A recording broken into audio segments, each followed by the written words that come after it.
ETF index mutual funds నేర్చుకుని stock మార్కెట్లో రాణించాలనుకుంటున్నారా? వెంటనే ఈ నెంబర్కి కాల్ చేయండి. నమస్తే, welcome back to Suman T. Present మనతో పాటు ఉన్నారు family counsellor, motivational speaker Rajani Ramma గారు. నమస్తే మ్యామ్. నమస్తే నవీన. మ్యారేజెస్ గురించి మనం చాలా వీడియోలో మాట్లాడుకున్నాం. యువత ఎందుకు అసలు పెళ్లికి నో అంటుందంటే కొన్ని కారణాలు ఉన్నాయి. కొన్ని ఏంటంటే ఇప్పుడు సమాజంలో జరుగుతున్నటువంటి విపరీతమైనటువంటి సంఘటనలు, చంపేస్తున్నారు, ఇలా చచ్చిపోతున్నారు, ఇలాంటివన్నీ వస్తున్నాయి కాబట్టి పెళ్లి అంటే భయపడిపోతున్నారు కొంతమంది. కానీ ఇంకొక సర్వేలో, జీవన్ సాథీ మ్యాట్రిమోనీ అనే సర్వేలో తెలిసింది ఏంటంటే 90% మంది సరైన పార్ట్నర్ దొరికితేనే పెళ్లి చేసుకుంటాం మేము.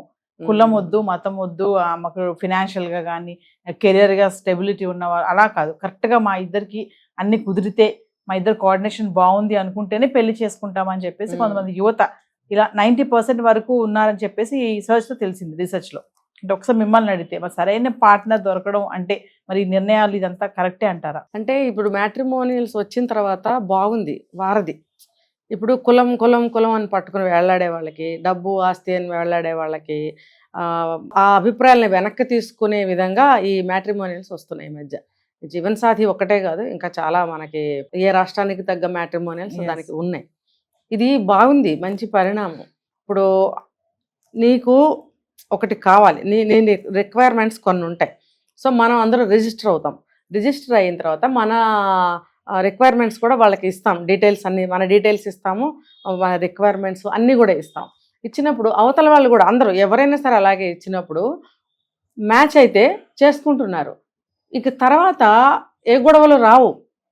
ముందు అన్ని డీటెయిల్స్ పెట్టాం కదా, అన్నీ పెట్టేశాము, నువ్వు పెట్టేశావు, మన ఇద్దరికి మంచిగా కలిసినప్పుడు పెళ్ళయిన తర్వాత ఇంకా గొడవలు ఎందుకు? పెళ్ళయిన తర్వాత గొడవలు రాకూడదు. వచ్చాయి అని అంటే ఇంకా అడ్జస్ట్మెంట్ ప్రభావం, అది అంతే.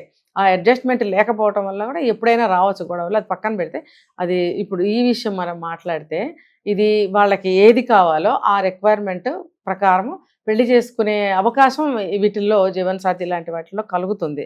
బాగుంది, మంచి పరిణామం. అంటే ఇంతకుముందు మామూలుగా మ్యాట్రిమోనీస్కి వెళ్తే మేడం పలానా కులం అమ్మాయి కావాలి, పలానా శాలరీ ఉండాలి అని చూసేవాళ్ళు. అంటే ఇప్పుడు అలా లేదంటున్నారా?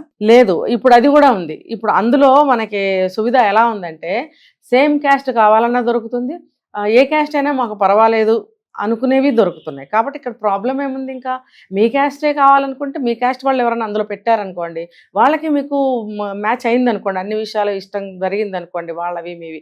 వాళ్ళవి అంటే అమ్మాయిది అబ్బాయికి, అబ్బాయిది అమ్మాయికి బాగా నచ్చాయనుకోండి, సేమ్ క్యాస్ట్ అనుకోండి, సేమ్ క్యాస్ట్ కావాలి అనుకుంటే చేసుకోవచ్చు. ఎందుకంటే వాళ్ళు కోరుకున్నారు కదా సేమ్ క్యాస్ట్ అని. లేదు మాకు ఇలాంటి లక్షణాలతోటి ఏ కులమైనా పర్వాలేదు అని అంటే కూడా చేసుకునే అవకాశం అందులో ఉంది. తర్వాత ఎవరిని బ్లేమ్ చేసే అవకాశం అందులో ఉండదు. ముఖ్యంగా ఈ ఎవరైతే ఈ సంస్థ నడుపుతున్నారో వాళ్ళకి అసలు సంబంధమే ఉండదు.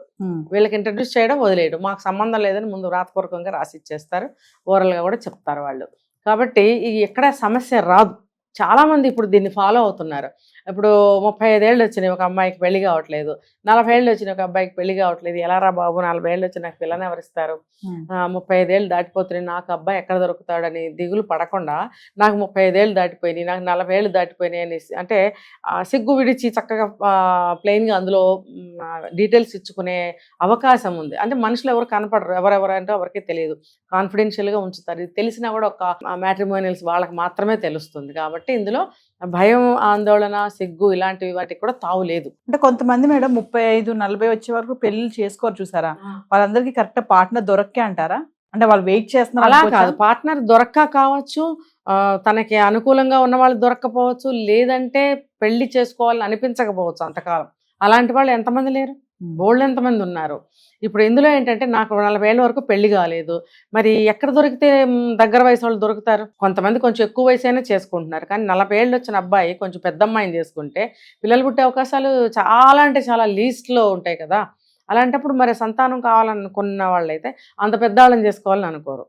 ఇంకా 40 ఇయర్స్ దాటిన ఆడవాళ్ళు పెళ్లి కాకుండా ఉండిపోయి వాళ్ళు చేసుకోవాలనుకుంటే, నాకు కేవలం ఒక తోడు కోసం మాత్రమే పిల్లలు కనే ఛాన్స్ ఉంటుంది, ఉండకపోవచ్చు, మీకు ఇష్టమైన నేను ఫలానా ఫలానా అని అందులో పెడుతుంది.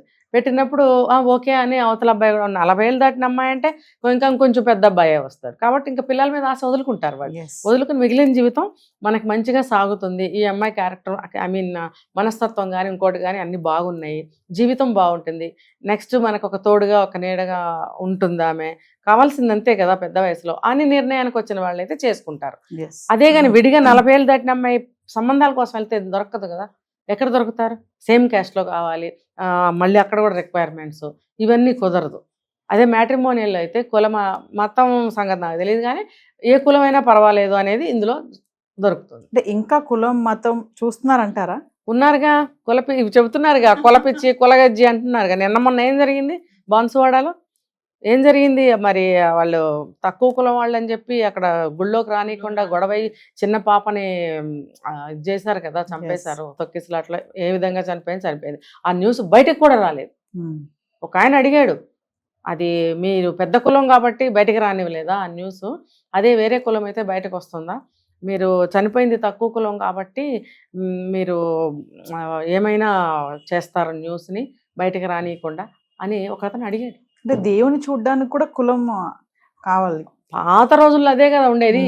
ఒక్క పూజారులకే అర్హత అన్నట్టుగా ఇంకా 2-3 పెద్ద కులాలు తప్పితే ఎవరూ రాకూడదని చెప్తేనే కదా అప్పుడు సంఘ సంస్కర్తలు అనేక మంది బయలుదేరి దాన్ని తీసేశారు. తర్వాత అందరూ గుళ్ళకి వెళ్తున్నారు. బావిలో నీళ్లు కూడా తీసుకోకూడదని కొన్ని గ్రామాల్లో నిషేధం ఉండేదట. ఇప్పుడు అలాంటివన్నీ ఎత్తేయటానికి ఆ రోజుల్లో సంఘ సంస్కర్తలు బయలుదేరి ఇలాంటి వాటిని అన్నిటిని నిర్మూలించారు. ఇప్పుడు ఈ గజ్జి అని అన్నారు కానీ ఇంకా నీచం అన్నమాట. దేనికి చెప్పండి? ఇప్పుడు ఒక సినిమా రంగం తీసుకుంటే వాళ్ళ వంశస్థులే సినిమాల్లో ఉంటారు, ఒక రాజకీయ రంగాలు తీసుకుంటే వాళ్ళ వంశస్థులే ఉంటారు, ఇంకొకటి తీసుకుంటే వాళ్ళ వంశస్థులే ఉంటారు. ఇంక ఎవరికి ఛాన్సెస్ ఉండవు. ఇంకా చెప్పాలంటే వాళ్ళకి ఎంట్రీ ఉండదు. ఎందుకంటే అధికారం మాది, మా అధికారంలో కొన్ని తరాల నుంచి జరుగుతుంది కాబట్టి మాదే పై చేయి, మాదే అధికారం. ఇప్పుడు ట్రావెన్కోర్ వాళ్ళు ఉన్నారు, కేరళ అనంత పద్మనాభ స్వామి టెంపుల్, మళ్ళీ కోర్టు వాళ్ళకే తీర్పు ఇచ్చిందిగా. మీరే వంశపారంపర్యంగా మీ వంశస్థులే చూస్తున్నారు కాబట్టి కంటిన్యూ చేయండి అని చెప్పి ఇచ్చిందిగా. మరి వాళ్ళు కేరళలో అయితే ఇసిరి కొడతారు నవీన. అక్కడ అలా నేను ఇప్పుడు చెప్పాను కదా ఎగ్జాంపుల్, ఆ గుళ్ళల్లోకి వెళ్తే ఏమంటారు, గుళ్ళకి ఒక కమిటీ ఉంటుంది, దాన్ని ట్రావెన్కోర్ వాళ్ళకి ఇచ్చేశారు. మీ వంశస్థులే దీన్ని చూడండి మేనేజ్మెంట్ అంతా అని. మళ్ళీ ఏ గుళ్ళోకి వెళ్ళినా పూజారులు కేరళలో మనుషులు ఇంకా చూడరు. వాళ్ళు ఏదో మానవాతీతుల్లాగా మనుషులు ఇంకా చూడరు. మరి ఏదన్నా మనం పువ్వులు కానీ పళ్ళు కానీ దేవుడికి తీసుకెళ్తే అసలు తీసుకోరు, అక్కడ పెట్టమంటారు దూరంగా. దాన్ని తీసుకెళ్ళి దేవుడికి కూడా పెట్టరు. మనం ఏదైనా తీసుకెళ్ళి చేతితో ఇవ్వకపోతే చేతిని తోసేస్తారు. మళ్ళీ మనం డబ్బులు ఇచ్చేటప్పుడు మాత్రం ఇలా చేతులు పడతారు, మనం ఎలా వేయాలంట, పైనుంచి వేయాలంట, అంటుకోకూడదు. మరి డబ్బులకి అయితే చెయ్యి కింద పెట్టారు, మన చెయ్యి పైనే ఉంటుంది. మరి మిగతా ప్లేస్లో చేతులు విసిరు పడుతుంటారు. అది చాలా తప్పు, అది అహంకారం. ఎందుకంటే ఆ వాళ్ళ వంశస్థులే వస్తూ ఉంటారు తరతరాలు వాళ్ళే పూజలు చేయటం, వాళ్ళే తలుపులు తీయటం, వాళ్ళే అన్నీ చేయటం. మిగతా వాళ్ళు అదే ద్వారాలు కూడా ఎలా ఉంటాయి, 1 2 3 4 లోపల ఎక్కడో దేవుడు ఉంటాడు. అది చిన్న చీకట్లో చిన్న దీపం వెలుగుతుంది అంతే. ఇక్కడి నుంచి చూడాలి వాళ్ళు. మధ్యలో 4-5 తిరుగుతుంటారు. ఆ పూజారులు అడ్డంగా 10 మంది తిరుగుతూ ఉంటారు. అంటే ఏంటి, అదొక వంక, ప్రజలు దేవుణ్ణి చూడకూడదు. అందుకని ఒక 10-15 మంది మంత్రాలు చదువుతున్నట్టుగా, హారతిస్తున్నట్టుగా, బయటికి లోపలికి తిరుగుతున్నట్టుగా అడ్డంగా తిరుగుతుంటారు. నేను స్వయంగా ఎక్స్పీరియన్స్ చేశాను. మేము కేరళలో కూడా ఉన్నాం. మేము